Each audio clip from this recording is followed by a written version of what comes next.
이것이 나의 간증이요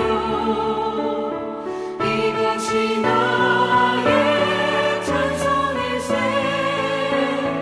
나 사는 동안 끊임없이 구주를 찬송하리로다.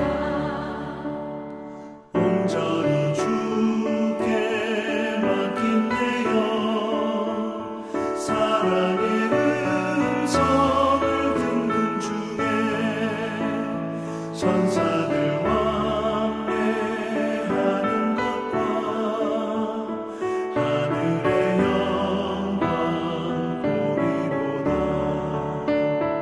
이것이 나의 간증이요 이것이 나의 찬송일세 나 사는 동안 끊임없이 구주를 찬송하리로다.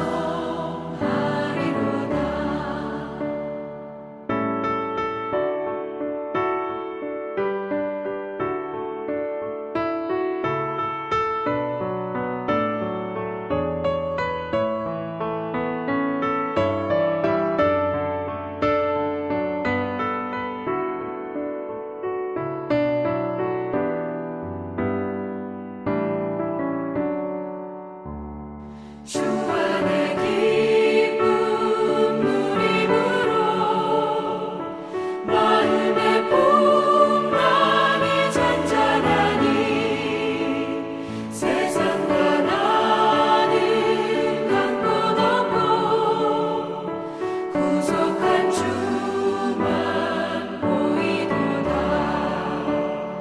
이것이 나의 간증이요 이것이 나의 찬송일세 나 사는 동안 끊임없이 구주를 찬송하리로다.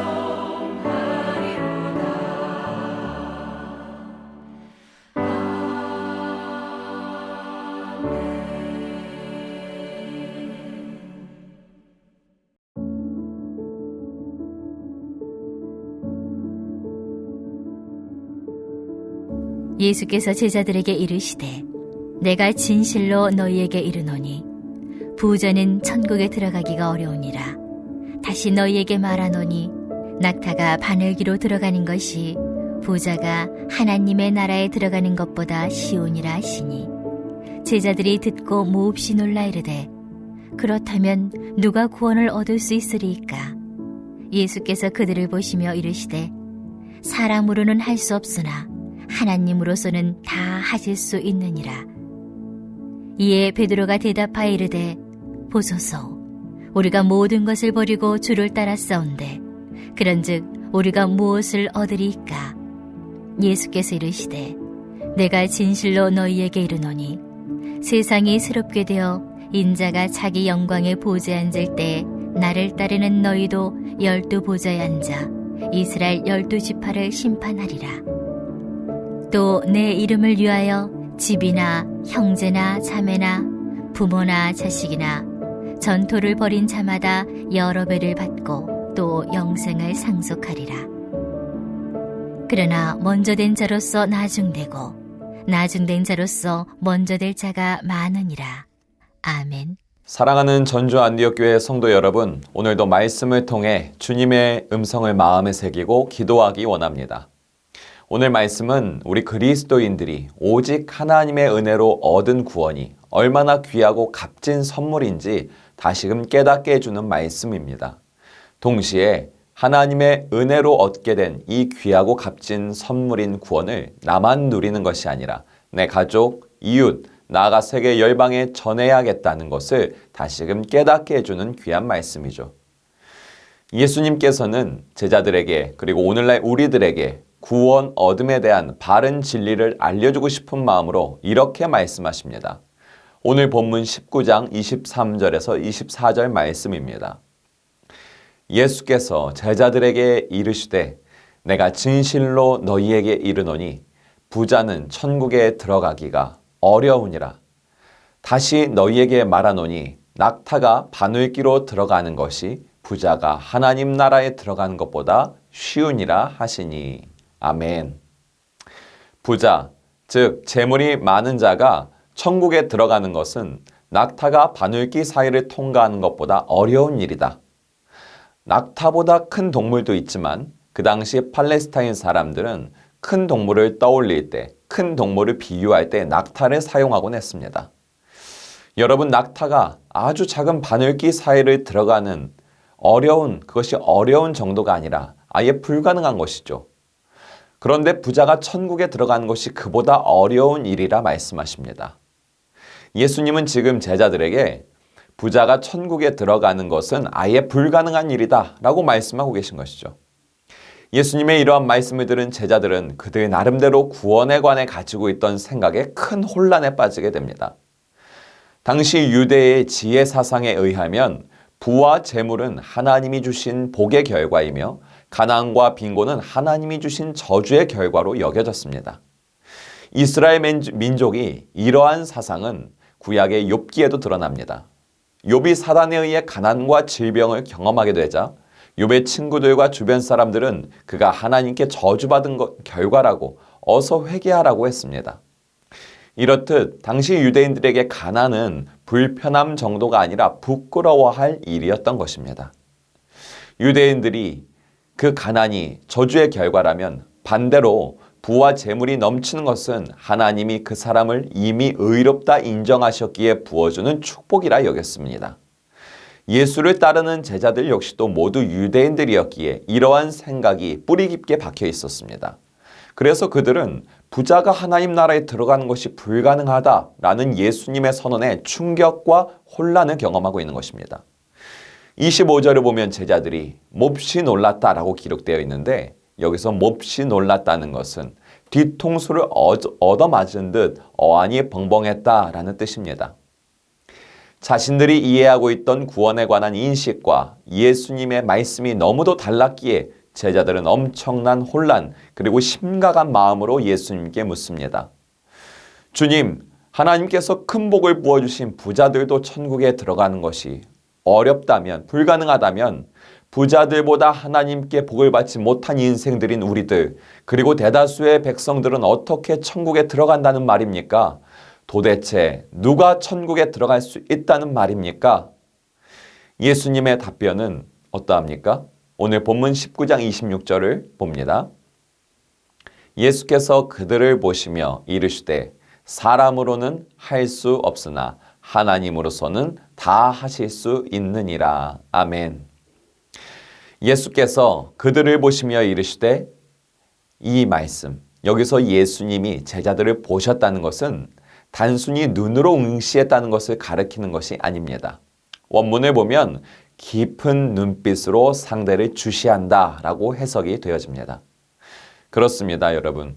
구원의 진리에 관해 인간적인 기준, 세상의 관념으로 생각하고 있다가 뒤통수를 맞은 것처럼 얼얼할 정도로 충격을 받고 혼란에 빠져 있는 사람들에게 예수님은 한심하다는 듯한 눈빛을 보내지 않으셨습니다. 예수님은 진리에 무지한 자들에게 오히려 사랑과 긍휼하심을 담은 눈빛으로 제자들을 바라보는 분이라는 것입니다. 이 사랑의 시선을 오늘날 우리들에게 적용해 볼까요? 우리들도 오늘 본문 속의 제자들과 같이 어떠한 관념과 지식이 철저하게 박살날 때가 있습니다. 뒤통수를 맞은 것처럼 어안이 벙벙할 때가 찾아옵니다. 이 길이 인생의 정답이야. 이 길로 가는 것이 내 인생의 행복과 유익을 보장해주는 길이야. 이렇게 생각하는 나의 관념, 지식, 나의 삶의 경험들이 말씀이라는 진리의 검 앞에 완전히 쪼개질 때가 찾아온다는 것이죠. 제자들이 예수님의 말씀 앞에 뒤통수를 맞은 충격처럼 우리도 진리의 말씀 앞에 우리의 지식과 심령까지 쪼개질 때가 찾아옵니다. 풍랑을 만나 그렇게 해서 방황하는 배처럼 내 행동이 어떻게 취해야 하는지, 내 인생의 방향을 어디로 내디뎌야 할지 모를 때가 찾아옵니다. 답답한 마음으로 주님, 그럼 도대체 어떻게 해야 구원 얻을 수 있습니까? 주님, 도대체 어떻게 해야 이 문제가, 이 상황이 내가 건진받을 수 있습니까? 이렇게 물을 때가 우리 인생에도 온다는 것입니다. 그런 우리의 모습을 예수님은 깊은 눈으로 바라보고 계신다는 것입니다. 이 깊은 눈은 너 잘난 척 하더니 한심하고 꼴 좋다 이런 눈빛이 아닙니다. 정죄의 눈빛도 아닙니다. 바로 오늘 말씀에서 제자들을 바라보셨던 그 사랑의 눈빛으로 바라보신다는 것입니다. 우리를 향한 하나님의 인자하심과 사랑이 얼마나 큰지를 느낄 수 있는 말씀인 것이죠. 예수님은 사랑의 눈빛으로 제자들에게 말씀하십니다. 사람으로는 할 수 없으나 하나님으로는 다 할 수 있느니라. 사람의 힘으로는 할 수 없다. 사람의 노력, 사람의 도덕적 선행으로는 절대로 하나님 나라에 들어갈 수 없다. 구원은 그렇게 얻을 수 있는 것이 아니다. 그러나 사랑하는 자녀들아, 낭망하지 말아라. 전능하신 사랑의 하나님께서는 다 하실 수 있느니라.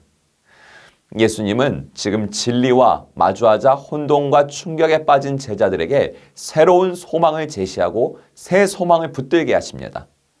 사람의 눈으로 보기에는 재물이 많은 능력 있는 부자가 하나님의 복을 많이 받은 자 같지만, 그가 하나님 나라의 입구에 가까운 자 같지만 사람의 노력과 능력으로 구원을 이루는 것이 아니라는 것이죠. 사람의 눈으로 볼 때 재물이 없어 가난하고 병들고 사회적인 지위도 없는 사람, 삶의 모양도 변변치 못해서 세상에서 위축될 수밖에 없는 약한 자, 사람이 보기에는 그 인생이 저주받은 것 같고 용서받을 가능성이 전혀 보이지 않는 그런 죄인, 이런 자들을 그들의 행실을 보아하면 하나님 나라의 입구조차 갈 수 없지만, 당연히 지옥행인 것 같지만 그렇지 않다는 것이죠. 천국 입성이 전혀 불가능한 그 자들을 가능케 하시는 것이 바로 전능하신 사랑의 하나님이라는 것입니다. 그렇습니다, 여러분.